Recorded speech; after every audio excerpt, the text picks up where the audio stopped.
Hello again, everybody. It's good to see you today. We're looking at the Washington Redskins. We are late in the year of 2019. The Redskins have been ruled out of the playoffs a long time ago. They still have a couple of games left, so some of the things we're talking about today could change a little bit, but not much. We're looking ahead to the roster, the defensive side of the football for next year, what they might be looking at as far as the guys who are on the roster right now. I've got names and numbers all over the board. I promise I'll break it down. We'll explain every bit of it. Let me give you a quick overview of what Washington is looking at here on the board. Whenever you see the purple numbers right here, these rows of purple numbers, that's my own personal little grading system. If you see the number 1, which I didn't assign into the Redskins, that is an elite player, somebody who's been elite for a couple of seasons, just absolute cream of the crop player. The number 2, whenever you see that, that's somebody who is not an elite guy yet or hasn't established that elite status, but he's right there below that. This is a very good player, somebody who has a chance at making Pro Bowls and All Pros. When you see the number 3 here, that's somebody who, in my opinion, is capable of holding down a starting job. They're not going to be yanked off the starting roster for no reason. They're somebody who's reliable, dependable, very solid kind of a player. When you see the number 4, that's somebody who's really not capable, in my opinion, at this point in their career of holding a starting job, but they do contribute. They come in and they play major snaps at some point during the season, or they're very good backup in case somebody gets injured, or they're a good rotational player, whichever way you want to view that. And whenever you see the letter U, that just means undecided, unknown. We don't really know what they are at this point, and that could be either due to injury, or that could also be due to their just being young and having not gotten enough snaps in the NFL for us to take a look at. So that's the purple row. The green numbers, that's the cap numbers for next season, okay? So all these green dollar signs, that is what their actual cap number, and by the way, that's the only important real number when you're looking at your roster and how it fits together financially in the upcoming seasons, is the actual cap number, and that's what this is here in the green with the dollar signs. Position-wise, this is your cornerbacks, excuse me. These are your safeties right here. Over here is the linebacking core. This, of course, is the defensive line, the interior defensive line, and those are by and large your edge rushers. Some of these guys bridge the groups a little bit, but in general, that's where we've got them. Anytime you do a group this big, 21 players I've got here, I figured this was the best 21 players on the Redskins defense. Yes, I left some people off. Maybe I left off the wrong person. So if you see somebody who you think should have been on this list, then maybe I made a mistake. That happens a lot, so don't worry about that. Just feel free to hit me up in the comments about that.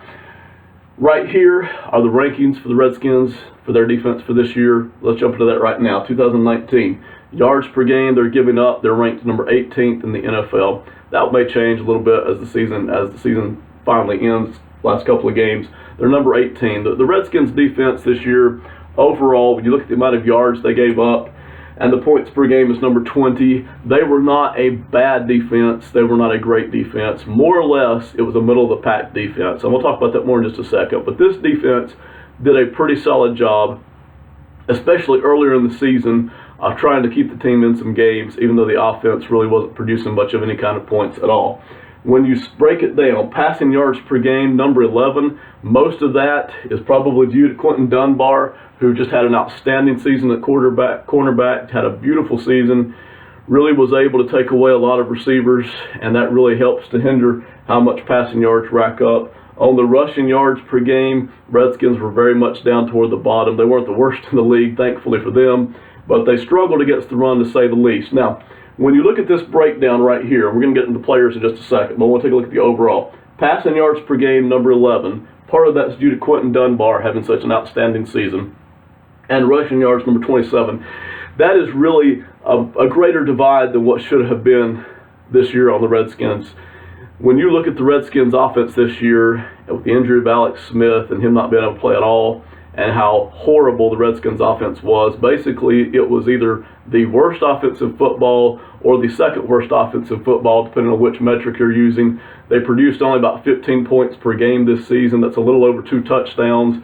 That's quite a load for the defense to bear. And you can say, well, the defense should just step up and do their job, which Washington did. But the one thing you can't control if you're a defensive player or if you're a defensive coach is the fatigue factor.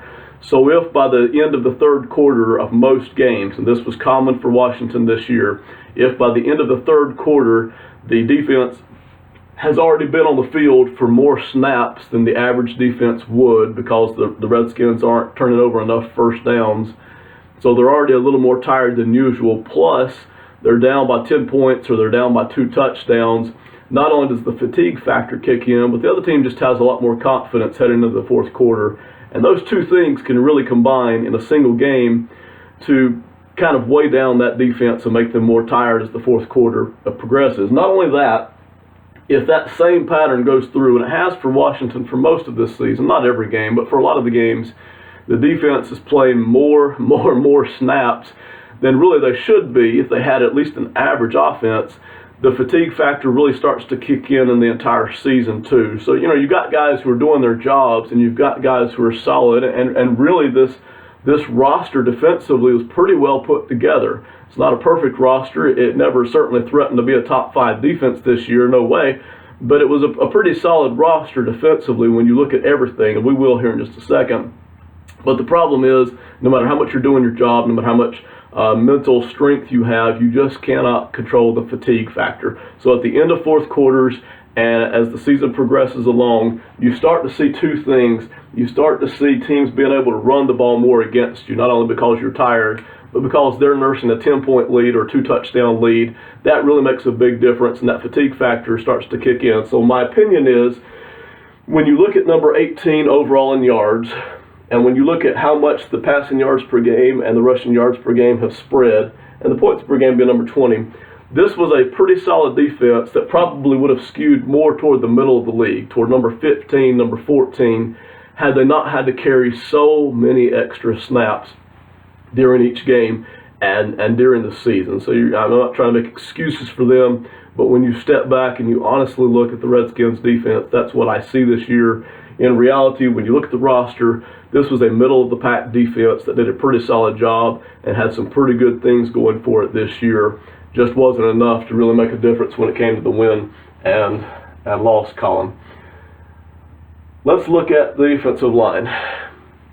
These are the interior guys. Matt Ioannidis, I've got him graded a 3. By the way, if you look at my little grades, that's a solid grade, solid starter. If you look at my little grades and think, Ben, you're a dummy, this is a stupid grade, by all means, let me know. I wouldn't spend 30 seconds arguing a grade on a guy. So if I've got a guy here that you think shouldn't even be starting, by all means, hit me up with it. That's fine. If I've got a guy graded as a 2 and you think he ought to be an elite grade, that's fine as well. Hit me up with it. I'm not worried about that.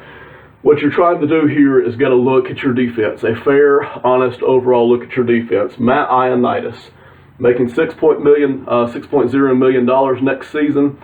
That's a fair deal. He's a solid starter. If he continues to play like he has played, then he'll lock down that interior defensive lineman spot, the defensive tackle spot. Okay, he's a good guy for next year. You don't have anything to worry about there. As a matter of fact, the interior defensive line is pretty good for next year. $6 million, that's not cheap, but that's not expensive either. That's that middle-class neighborhood. You don't have to do anything with Ioannidis next year. Just give him another offseason to improve and progress. Same thing with Daron Payne. I think Payne is a guy who, by and large, he's not outstanding, he's not great, but this is a guy who can hold down a starting spot based on what we've seen so far this year. Between these two guys, I think these two guys can hold down a good, solid interior spot. Could you improve? Yeah, you could. You can pay a lot of money for a free agent, or you could use a high first-round draft pick on an interior defensive lineman, and you could improve this spot if you wanted to. But if you decide that you don't want to invest the money or the draft picks here on the interior defensive line, the defensive tackle spot primarily, then you don't have to. This is a spot you could leave alone for next year and be okay that, because money-wise, the numbers make sense, and talent-wise, these two guys seem to be holding up pretty well. So for Payne and Ioannidis, these will be your two starters, defensive tackle, making $3.9 million next year, not a bad number at all, and $6 million next season, again, not a bad number at all. You feel pretty good heading into next season, even if you don't make any improvements right here. Could you improve? Yes, you could, but there's really no reason to tinker with it unless you just feel like that's where you want to invest your resources. Settle and Allen as the backups, these guys are fully capable. They have the athleticism, they have the talent to step in and be backups if one of these top two guys gets injured. $727,000 for Settle, so it's a great deal there. You're not costing, you can't get any cheaper than that and have a guy come in and contribute the way Settle does. And then Allen here, Jonathan Allen, has a lot of athleticism, hasn't really lived up to that. A lot of people would try to put him over in the draft pick bust category, and I understand that, but he's still contributing. $3.7 million is his cap number next year. Also, though, his dead cap number, which you can't see it on the screen, that's 3.7 as well. So you can't cut him, because if you tried to cut him, you're like, man, we're just tired of this guy. If you tried to cut him, you would just be losing $3.7 million in cap space with nothing saved there, okay? So if for those of you who are like, man, we want to get rid of this guy, you really can't, because of the dead cap number that's already kicked in. So he's on the roster, like it or not. And with his athleticism, he's not a bad backup. He's a guy that you'd like to have there. Certainly, you would like to have seen more from Allen during the time that you've had him. But as far as the backup goes, this is what you've got. So Ioannidis and Payne, solid there at the starters. Got a couple of solid backups. When you look at the interior of the defensive line, if you want to leave it alone for next year, you can. Financially, you're not hurting there at all. That's probably less than average money that most teams have invested in their defensive tackles overall. So that's a good position group right there. You can feel not great about that, but you can feel solid about that heading into the next season. When you slide over here to the edge rushers, a little bit different story. I'm going to start at the bottom and work my way up to Ryan Kerrigan. Down here at the bottom, Jordan Brailford. He's $603,000 for next season. We really haven't seen enough of him. 7th-round draft pick, I think he was. But he'll be on the roster for next season. Doesn't cost you hardly anything. You can't get a player cheaper than that, so there's no point in cutting him unless you just decide that, he's not even good enough to be on the team. So that's up to them. Anderson here at $1.4 million. He's a solid backup as well. Montez Sweat's a guy you invested a 1st-round draft pick in. I've got him graded as a number 3. Now, in all reality, he did not necessarily look good enough to be the starter at the spot this year. He played solid, and I think based on what we've seen, you can expect him to improve and progress from season 1 to season 2 and get better and hold down that starting spot. So if some of you guys are looking at Sweat and saying, man, he didn't live up to what we thought we were getting out of a 1st-round draft pick during his rookie season, I fully understand that, and if you prefer to drop him down to a 4 grade, which is contributor, I understand that as well. But with Montez Sweat, I think we've seen enough to at least say he can hold down a starting job next season, and that's my assessment of him. You feel free to disagree. He did good against the run. He did not show a lot in the pass rush, getting pressure on the quarterback. He didn't show a lot there, so I think he's definitely got a lot of room to improve. I think he can improve. Can he be a star in this league? I don't necessarily know about that. Can he be a guy who goes for Pro Bowls and All Pros? I don't know about that either. But I do think this is a guy that, again, you can feel solid about. Only $2.6 million next season. Then we come to Ryan Kerrigan. And Ryan Kerrigan, to me, is the biggest question mark on the defense next year. What you can't question is Kerrigan's work ethic, or probably from what I've seen, I'm not in the locker room, but probably his leadership. And you can't question his talent and his athleticism. And you can't question that for most of his career, he's been this right here. Number 2, not an elite guy, I don't think, but right below that, a really, really good player who does compete for Pro Bowls and All-Pro spots. The problem is that he took a half step back this year. He did not look like the same Ryan Kerrigan that we've known for the other 8 years of his career. He still played good. He still was perfectly good enough to be holding down a starting spot. A good player, but he did not look like the same Ryan Kerrigan that we've known in the past. Also, the money starts to kick in. Listen, for most of these other guys, when you look down here, $2.6 million, 1.4, 603, it really doesn't hurt you to keep them on the roster because it's not a heavy financial burden, nor does it hurt you to let them go because the dead cap is so small you wouldn't miss that little dent in your cap space. When it comes to a guy like Ryan Kerrigan, the money really starts to kick in and make you question, is it worth having him on the team next year? Not is he a good player, not does he work hard, not is he a good leader, but financially, is it worth it for us to have him on the team next season? His cap number next year is 11.8. That's a pretty large cap number. That's not enormous. There are lots of guys who make more.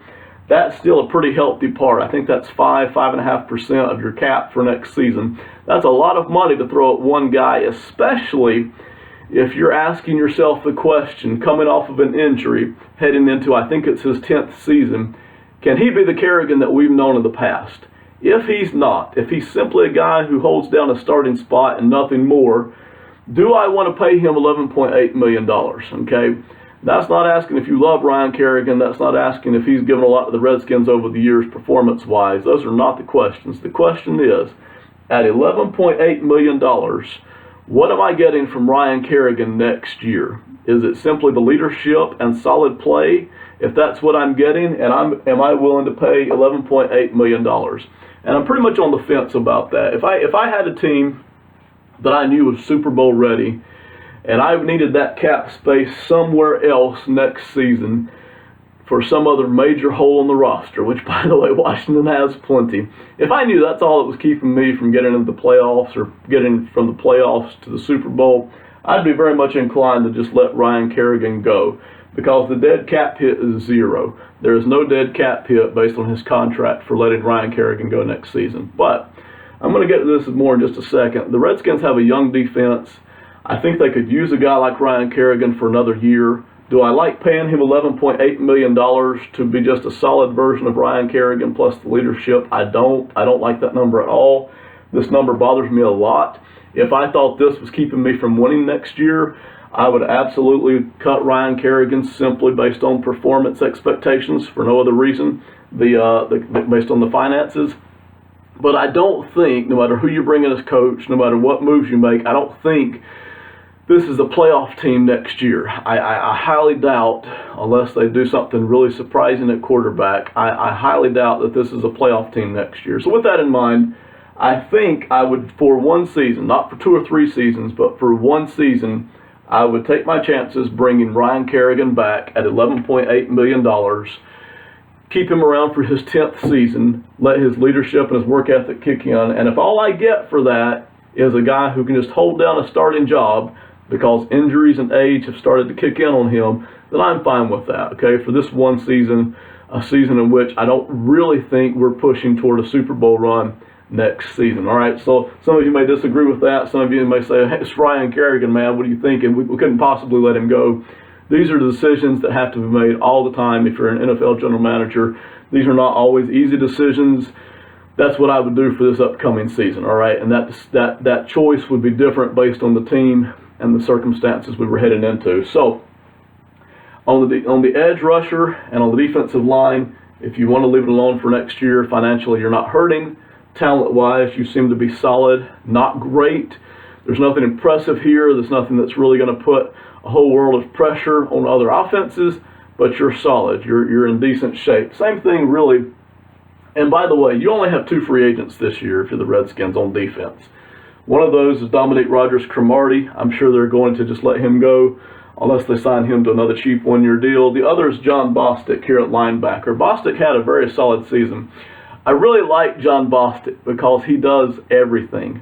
He doesn't necessarily do anything well, but Bostic is your modern NFL average linebacker. He can hold down the starting spot. He can play a lot of snaps. He's decent at getting pressure on the quarterback. He's decent in pass coverage. He's decent at stopping the run. He can do everything, all right? He doesn't do anything great. He's not a spectacular player. But John Bostic's going to be hitting free agency, and I don't know if Washington can afford him. So there's no way that I'm going to be anteing up a lot of money for John Bostic. But if I can talk to Bostic, and I can get him on a 2 or 3 year deal, say at $5 or $6 million a season, then I'm all in. If that number starts to creep up to the $8, $9, $10 million bracket, I am out. Okay, there's no way I'm paying any more than about $7.5 million a season for Bostic's services for the next 2 or 3 years. Now, with Bostic hitting free agency, I think he's gone. All right, I don't think Washington's going to stay in the ballpark of pricing for him. I think he'll make more than $5 or $6 million in free agency per season. We'll see about that. So with Bostic staying or going, you have Hamilton up there. Hamilton had a pretty good season this year. Seemed to kind of go up and down as the season went along. He's only $698,000, all right? You've got an absolute steal here. I think Hamilton, which we didn't see him play a lot of snaps this season, We saw him play enough to where I think he could hold down a starting spot next season. Would I feel great about that? I wouldn't, but I think he can hold that down. The price is right, $698,000. He's going to be coming back next season, and it's up to you whether or not you feel like you want to upgrade there at that spot. You can always upgrade any spot. Okay, keep this in mind. People say, well, why wouldn't you want to upgrade that spot? Because if you upgrade one spot, you are inevitably going to ignore another spot. You only have so many resources. You only have so much money to spread around. You only have so many draft picks to cover everything. So you cannot cover every single problem area in one off season. But if you're Washington and you have Holcomb coming back, and if you can get Bostic for cheap and Hamilton, and here's the kicker, if you can get Reuben Foster back off of injury, missed the whole season this year, if you can get him coming back and playing like he did in 2018, if you can get that Reuben Foster back, you're going to feel good about your linebacking core. If you've got Foster and Hamilton, and then if you can get Bostic on the cheap, you're going to feel very good about that. That's a pretty good linebacking core. I don't know that that's the best in the NFL, certainly not, but that's a pretty good NFL linebacking core. And by the way, a lot of teams don't use 3 linebackers these days anyway. Many defensive packages these days only have 2 linebackers, and that's why you see the total number of linebacker snaps in the NFL slowly sinking down, because really you only have 2 guys playing most of those things, and a lot of times they're situational guys, okay? So I think Hamilton's the guy who's coming in for a lot of pass snaps. He's good in pass coverage. Bostic's the guy who can do everything. Foster was really good in 2018. Can you get him back off of injury back to what he was? We don't know, but he's $1.7 million. So you have almost nothing here invested in linebacker, and you've actually got a decent linebacking core out of it. You look at this, $698,000, 6'4", 1.7. That's about $3.5 million in linebacker, then plus whatever you want to pay Bostic. If you can get him for $5 or $6 million a season, a couple of years, you're going to have about $8 million invested in 4 linebackers, which is a ridiculously low number. Okay, so the Redskins here would be in very good shape with that at linebacker. Financially, the Redskins have a good defense. They don't have a whole lot of bleeding spots. We'll get to one here in a second. Financially, though, they're getting bang for their buck. They have a great value here on defense, one of the better values in the NFL. Moving over here to the safety spot, Landon Collins, of course, he's not going anywhere. You got him in free agency last season. His cap number is big, $14.2 million. In reality, and I didn't put an asterisk by Landon Collins, in reality, Landon Collins did a good job this year, but not a great job, not $14.2 million worth. Okay, he did not play up to $14.2 million. So you'd like to see Landon Collins next season. For whatever reason, you'd like to see Landon Collins' performance go back up to what you saw he was in his second season and his third season with the New York Giants. You'd like to see that. That's not the Landon Collins you got this year. The Landon Collins you got is a lot closer to what John Bostic was, a guy who can do everything but doesn't really do anything well, holds down the starting spot. I gave him a 2 grade for Collins here at safety because that's what we've seen historically from him over his career, a guy who's actually very good and can compete for Pro Bowls and All-Pros. That's not what we got out of Collins this year. We got a guy who could do a lot of different things and do them pretty well.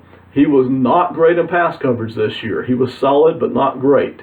He was good in run support. He was okay in getting pressure on the quarterback. He's a smart guy. He's a veteran guy. He can do a lot of different things, but the Redskins would like to see him step up next year in order to merit that $14.2 million cap number they're paying him, which is a very large cap number, okay, especially paying for his safety. But you're fine there at safety with him. After that, there's really a big drop-off here. Nicholson, Everett, Apke, $890,000, $1.5 million, $836,000. There's a big drop-off in finances. There's a big drop-off in talent too, okay? So one of the things you could look at this year is sticking in another safety here to hold up that other starting spot. These guys are really just contributors. They're all young. I don't know if they're going to be able to step up and be a starter or not. If you guys feel like they have, I haven't watched tape on all of these guys. If you feel like they can step up and be a starter, one of them, that's fine. But in reality, the Redskins need another starting safety, and that seems to be a pretty big deal there for them on defense. Moving over to the cornerback spot, this is the last position group. With Quentin Dunbar here, your pass defense was actually pretty good this year. Between Dunbar and Collins, Yeah, you had some big plays that were missed, miscommunications, things like that. That always hurts. That's going to happen with a young defense, okay? But Quentin Dunbar, you could make the argument, depending on how you want to argue it, you could make the argument that he was the best cornerback in football this year. And if he's not the best, certainly he was one of the best. He had a remarkable season. I did not give him an elite grade because this is the first season we've actually seen him step up and do that. He's been good the past couple of other seasons. He hasn't been this good. He has been tremendous this year for the Washington Redskins.